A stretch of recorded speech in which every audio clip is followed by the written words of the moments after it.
Tonight, another shooting. Fort St. John RCMP say a man has been arrested and charged. No appeal. Crown prosecutors will not appeal Timothy Slosher's sentence. And busing concerns. Dawson Creek Council deciding what to do about BC Transit.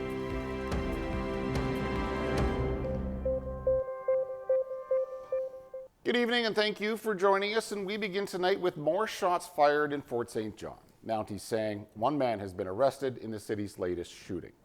On Wednesday, police responded to a report of shots fired. When officers arrived at the scene, they were able to isolate the residences within minutes. A search warrant was then executed in the 9200 block of 91st Street. One man was taken into custody for several firearm offenses. 8 criminal code charges have been approved against 32-year-old Brandon Jordan Alamersh. Anyone with any information or with surveillance footage is being asked to contact the Fort St. John RCMP. In October, police arrested and charged 22-year-old Evan Love after 3 shootings occurred in Fort St. John in a week span. The BC Prosecution Service says they will not appeal the sentence of a man who pled guilty to sexual interference. Timothy Slosher was handed a conditional sentence of house arrest for 18 months in a Fort St. John courtroom back in October. The mother of the girl involved told CJDC-TV News that she was 4 years old at the time. It happened in Fort St. John in January of 2020. As part of the sentence, Judge Oliver Fleck also handed Slosher 36 months probation.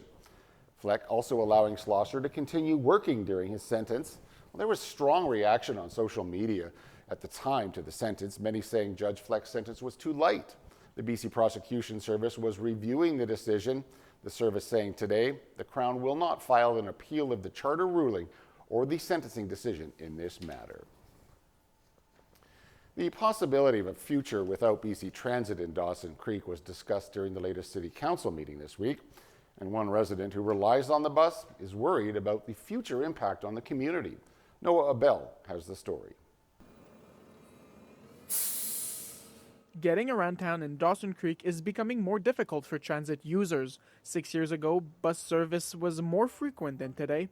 Now, one resident is worried things could get even more difficult. Getting to and from work, running errands, visiting friends, volunteering opportunities within the community. I use it on a daily basis. Public transit in Dawson Creek is operated by BC Transit. When Vance Pronson heard this statement at the city's latest council meeting. Quite frankly, as you all know, I believe we should cancel our BC Transit arrangements completely. He was very worried. It's just a bombshell of an announcement that, none of us even saw coming. Council members were discussing another transit service, Step Up and Ride, when BC Transit came up. Step Up and Ride offers door-to-door service targeting specific groups, and it's already funded by the city. Some council members mentioned Step Up and Ride may be enough to support transit needs for the whole community, but Vance Pronson doesn't agree. The vast majority of us aren't eligible for Step Up and Ride services. Mayor Darcy Dober says councillors' job is to look at every avenues when allocating budget. In debate in council, there was some councillors that made comments about BC Transit, and that's fair, right? I mean, that's healthy debate, being able to speak what you feel, and maybe they hear that from community members. Vance Pronson says removing transit that anyone can access could have a negative impact. Without it, I believe people are going to start to either leave or people are going to look elsewhere. The contract between the city and BC Transit expires in the spring of next year. Mayor Dober is stressing no decisions have been made on the future of transit in Dawson Creek. Noah Abel, CJDC-TV News, Dawson Creek. Well, there's new measles cases to report tonight, and once again, they're all coming from right here in Northeast BC. The BC Centre for Disease Control announcing 12 new cases since Monday, and that brings the total this year in the Northeast to 257. Almost 80% of all cases across the province have come from our region. There are also 6 active cases locally, down from 9 in the CDC's latest update. Officials continue to urge residents to get vaccinated. They also say that misinformation is being spread online about vaccines in general and is contributing to the number of cases in Northeast BC. The Canadian Food Inspection Agency says that it's wrapped up its active operation at the BC Ostrich Farm, where more than 300 birds were culled last week. The agency says the remains of the ostriches were disposed through a deep burial at an unnamed landfill. The farm in the community of Edgewood remains under quarantine. The cull was ordered nearly a year ago because of an avian flu outbreak. It made headlines right across the world during a lengthy legal battle, that battle ending when the Supreme Court denied the farm's appeal to save the flock. Professional marksmen were used for the cull. Critics called it inhumane.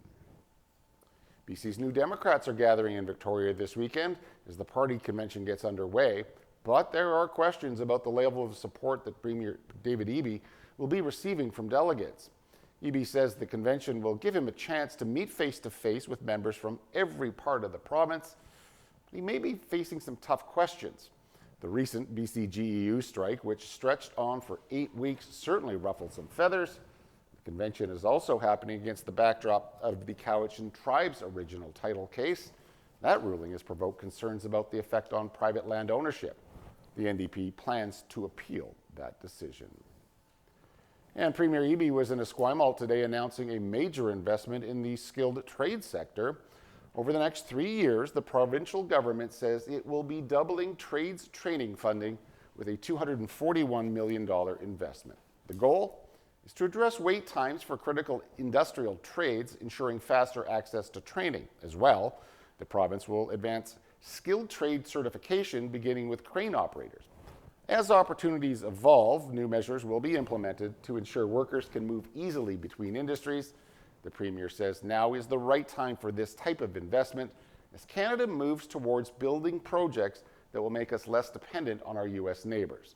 The province estimates over the next 10 years, more than 100,000 skilled trade workers will be needed to fill high-paying jobs across British Columbia.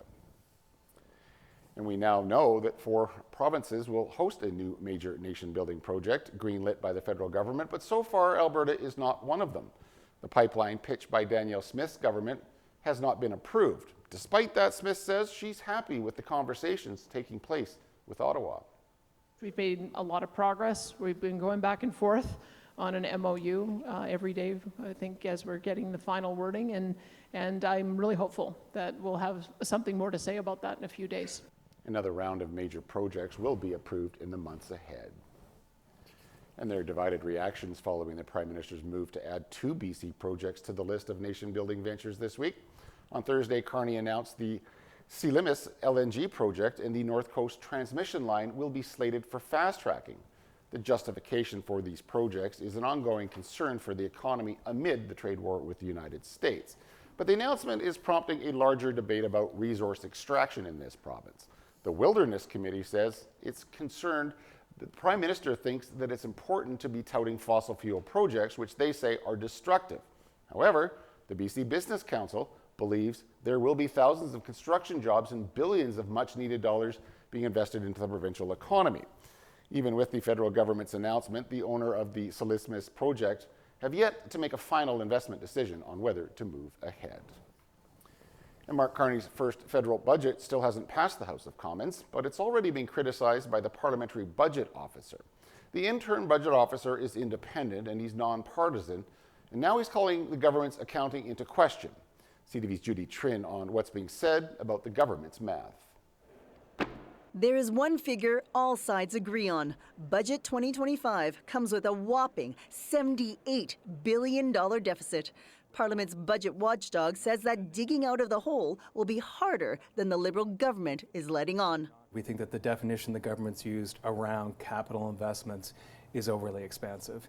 And in particular, they've thrown some things in there, some categories of spending, which other jurisdictions in other countries would not typically include. Under Mark Carney, the budget is split into operational costs, day-to-day expenses like the salaries of public servants, versus capital investments, such as long-term funding for major projects. The United States has changed. That's their right. We must respond. That is our imperative. And the budget builds Canada strong by focusing on what we can control. Despite the record deficit, the finance minister says the government will balance the operating side in 3 years and shrink the deficit to GDP ratio starting next year. 100% of our MPs oppose the costly Carney credit card budget. that is going to drive up the cost of food, housing, and living. The government's categorization of $311 billion in capital investments is significantly higher than the watchdog's number of $217 billion. It's a difference of $94 billion that the budget officer says should be added to operational costs, making it less likely for the government to balance that side of the ledger. In fact, over the 5-year horizon, the operating budget would not be balanced at all. The budget watchdog is recommending that independent experts determine exactly what is a capital investment, given how subjective the definition can be. As for Monday, Parliament resumes and the public should brace for another round of confidence votes on the budget. Judy Trin, CTV News, Ottawa. Governor General Mary Simon was released from hospital today following an illness. The 78-year-old head of state missed the annual Remembrance Day service in Ottawa on Tuesday after being hospitalized with a respiratory illness. Rita Hall says she's now recovering at home. And with the holiday season fast approaching, Canadians have already started shifting their spending habits. In the midst of tough economic times, a new survey suggests that shoppers are now hitting stores early and they plan to spend less money as a result of tariff concerns. John Benavelli-Rao now on how Canadians are making lists, checking them twice.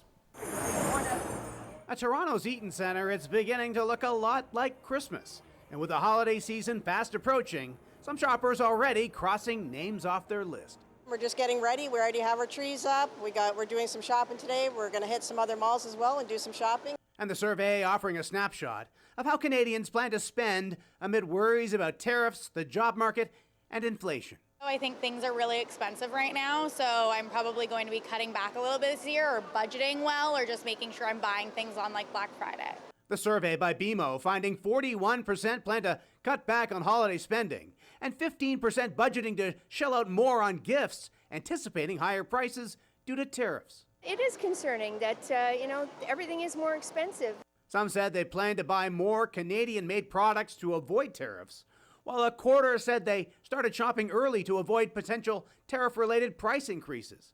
And respondents on average plan to spend $2,300, which includes travel and food. There's this general just concern from Canadians of just maybe needing to be really fiscally responsible over the holidays because there's still a little bit of uncertainty of where things are headed next year. As for where Canadians may cut spending, holiday decorations, travel, and dining out were top items. I'm finding the prices have gone up so much, just even food. So I think this year definitely spending a lot less on presents in general. A separate survey recently found more than half of Canadians feel anxious about affording the holidays, and 61% don't feel financially prepared for them. Meanwhile, a quarter of those surveyed by BMO said they plan to cut back on the number of people on their holiday gift list. John Benavelli-Rao, CTV News, Toronto. Well, to Brazil now, where Indigenous protesters blocked the main entrance to the COP30 climate conference today. The demonstrators say they want a voice at the table. Conference participants were rerouted elsewhere, and the peaceful protest ended following a discussion with the Climate Talks president. Conference organizers have touted this edition of the annual meeting as an opportunity for Indigenous people to have more prominence in the discussion. And the world-renowned British broadcaster, the BBC, has formally apologized to President Donald Trump over a documentary made last year, just prior to the U.S. presidential election. The apology is for misleading editing of a speech Trump gave before the January 6 riots in Washington, D.C. The BBC says it has no plans to rebroadcast the documentary. The broadcaster edited together parts of Trump's speech, which came almost an hour apart. Lawyers for the BBC have written to President Trump's legal team. That was in response to a letter they received on Sunday demanding an apology and threatening to file a $1 billion lawsuit. The BBC says while it does regret the manner in which the video was edited, it strongly disagrees there's a basis for a defamation claim. All right, stay tuned. Noah will be right back after the break with a look at weekend weather.